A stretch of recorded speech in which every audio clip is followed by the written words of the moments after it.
어르신들이 가장 원하는 게 뭘까요? 그건 바로 나는 여전히 쓸모있는 인간이고 싶다입니다. 노인들이 가장 괴로워하는 문제는 내 자신이 쓸모없는 인간이 되었구나 하는 자괴감입니다. 사람이 나이가 들면 근력도 떨어지고 인지력도 감소하게 되어 있습니다. 하지만 그렇다고 하더라도 노인들은 여전히 내 자신이 쓸모있는 인간이고 싶어 합니다.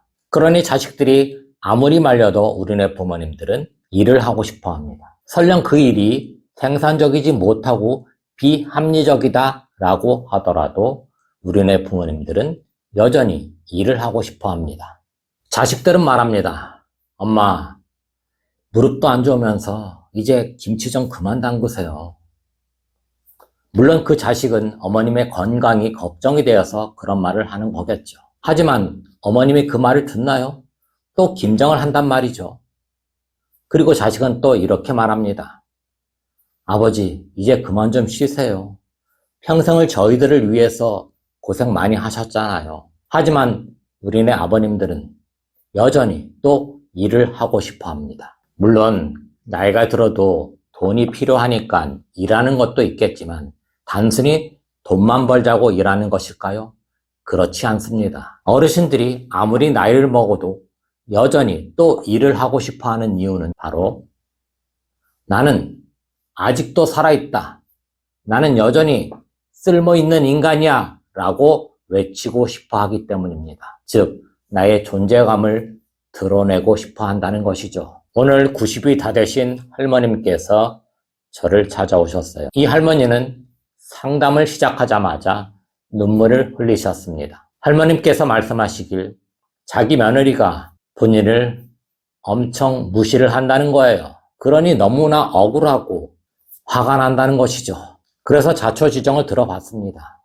자기 슬하에 자식이 4명 있는데 그 중에서 장남과 그 며느리와 함께 살고 있다고 했습니다. 제가 물었습니다.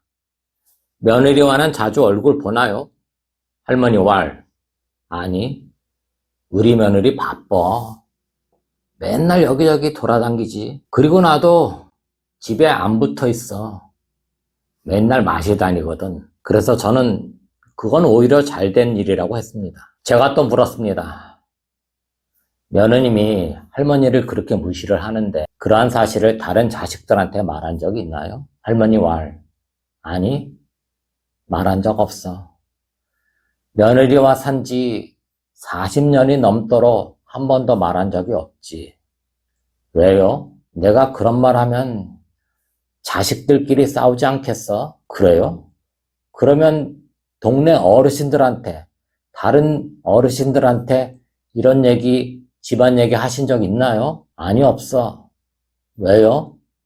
내가 내 집안 얘기를 하면 우리 자식들한테 그런 소리가 들어가고 자식들한테 뭔가 안 좋은 얘기를 들을 것 같아서, 안 좋은 소문이 자식들 귀에 들어갈 것 같아서 그래서 말을 할 수가 없었지.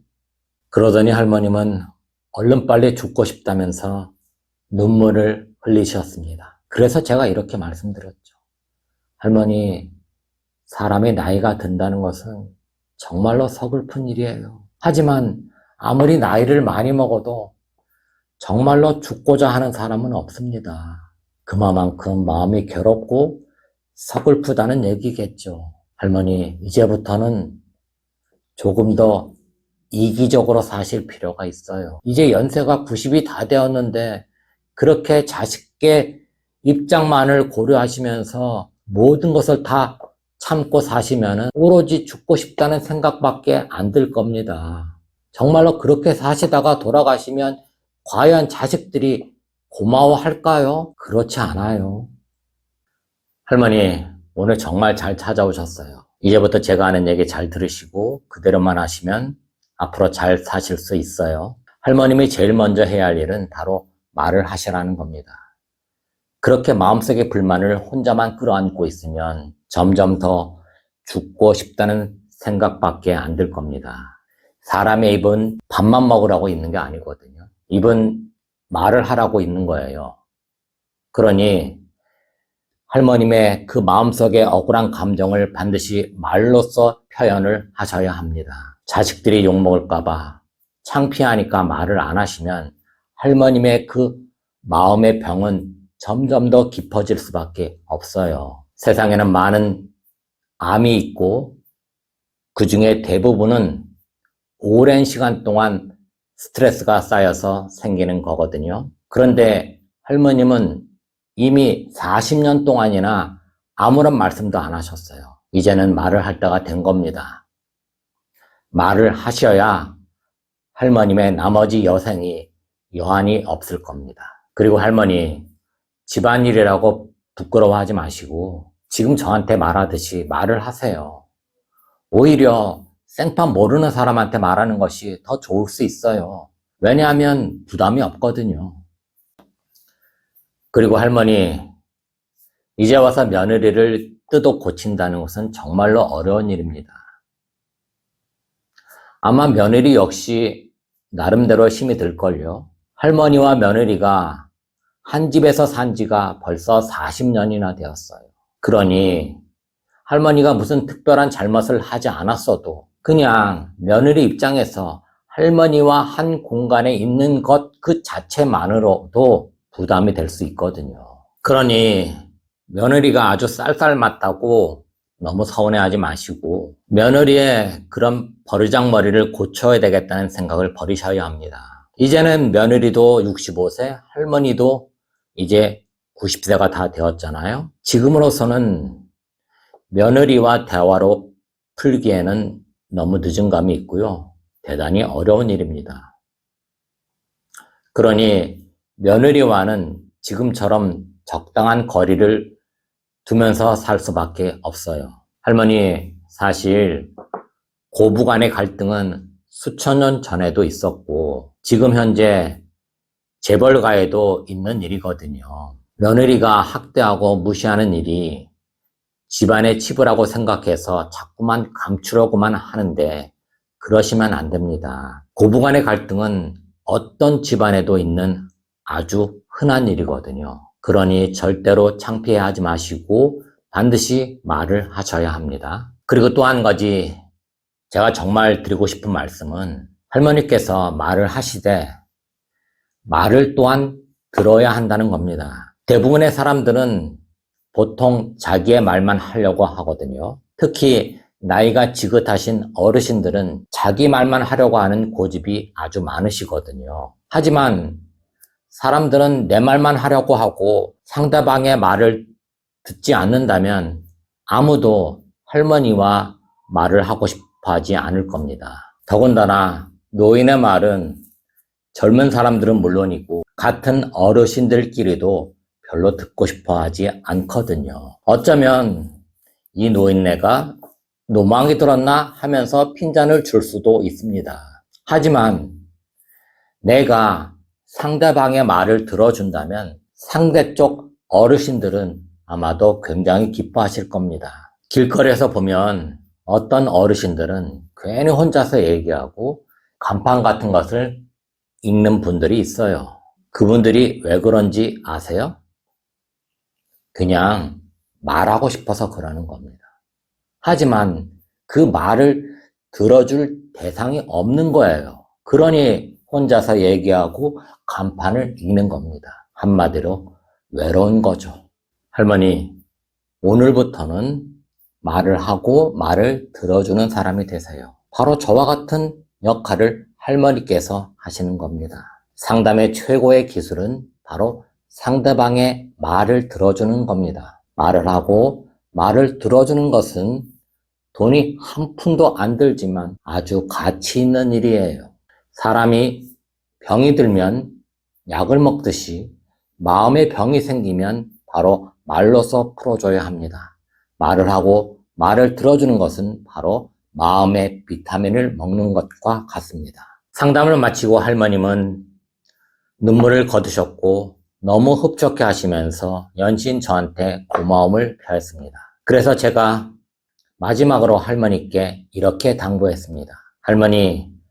할머니의 남은 여생은 오늘부터 다시 시작되는 겁니다. 이제부터는 저처럼 말을 하고 또 남의 말을 들어주는 사람이 되세요. 할머니께서 그렇게 사신다면 앞으로는 절대로 죽고 싶다는 생각이 안 들 겁니다. 길거리에 있는 노숙자에게 밥을 해주는 것만이 봉사가 아니에요. 남의 말을 들어주는 것도 역시 훌륭한 봉사가 되는 겁니다. 할머니께서 말을 하고 싶으시다면 말하고 싶은 만큼 또 남의 말을 들어주세요. 그러면 할머니의 남은 여생은 정말로 값어치 있는 인생이 되실 겁니다.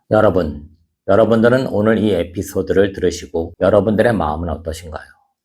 이제는 조금이나마 어르신들의 마음이 이해가 되시나요? 젊은 사람의 시각으로 보면 노인의 모습은 참으로 초라하고 답답할 수 있어요. 마치 이파리가 다 떨어진 겨울나무와 같죠. 하지만 그 겨울나무는 아직 죽지 않았습니다. 그래서 나무는 이렇게 말합니다. 나는 여전히 이 땅에 서 있노라고. 이것이 바로 어르신들의 마음이 아닐까요? 사람이 나이가 들면 인지력과 근력이 모두 감소하여 행동이 굼뜨고 때로는 엉뚱한 일을 벌이기도 합니다. 하지만 자식들은 그런 부모님에게 걱정한답시고 무조건 아무 일도 못하게 막으시면 안 됩니다. 그것은 마치 겨울나무를 꽁꽁 묶어놓는 것과 같습니다. 겨울나무도 역시 나무입니다. 그러니 아직은 살아있음을 증명하고 싶어 합니다. 따라서 아무리 나이를 먹어도 여전히 일을 하고 싶어 하는 겁니다. 그것이 설령 돈이 안 되는 일이어도 말이죠. 도시든 농촌이든 노는 땅만 보면 어르신들이 상추며 고추며 뭘 자꾸 심잖아요. 어르신들이 왜 그렇게 돈도 안 되는 농사를 자꾸만 지으려고 할까요? 그건 바로 무슨 일이든 일을 하고 싶어서 그러는 겁니다. 어르신들한테 농사는 단지 농사 자체로서의 의미뿐만 아니라 농사라도 지으면 내가 살아있음을 느낄 수 있으니까 농사를 짓는 겁니다. 그러니 젊은 사람들은 어르신들이 무슨 일을 하려고 할 때 비능률적이다, 시간 낭비다 하면서 막으시면 안 됩니다. 큰 문제가 생기지 않는다면 자식 입장에서는 부모님이 무슨 일을 하려고 할 때 그냥 두시고 그저 옆에서 지켜보시기만 해도 충분합니다. 그리고 또 한 가지 제가 드리고 싶은 말씀은 이 방송을 보시는 어르신들께서 말할 상대가 없다고 외로워하지 마시고 주변에 늘 나와 있는 또 다른 어르신들에게 먼저 다가가 말을 건네시기를 바랍니다. 그 말이 비록 자신의 부끄러운 집안사여도 좋습니다. 어쩌면 내가 먼저 자신의 부끄러운 집안사, 치부를 드러낸다면 상대 어르신들도 똑같은 치부와 부끄러움이 있음을 발견하게 될 겁니다. 왜냐하면 사람들이 사는 것은 다 비슷하니까요. 하지만 한 가지 주의할 점이 있습니다. 내가 한마디 말을 했으면 상대 어르신의 말씀도 한 번쯤은 들어줘야 합니다. 다시 말해서 정말로 누군가와 말을 하고 싶다면 반드시 상대의 말을 들어줘야 합니다. 이것이 바로 공감인 거죠. 즉, 상대가 기쁜 얘기를 하면 함께 맞장구 쳐주고 또 슬픈 얘기를 하면 함께 슬퍼해 주세요. 그렇게 서로 말을 주고받다 보면 어느 순간 내 마음속 외로움은 없어지고 친구가 생길 겁니다. 그와 더불어서 화병 역시 온데간데 없이 사라질 겁니다. 감사합니다.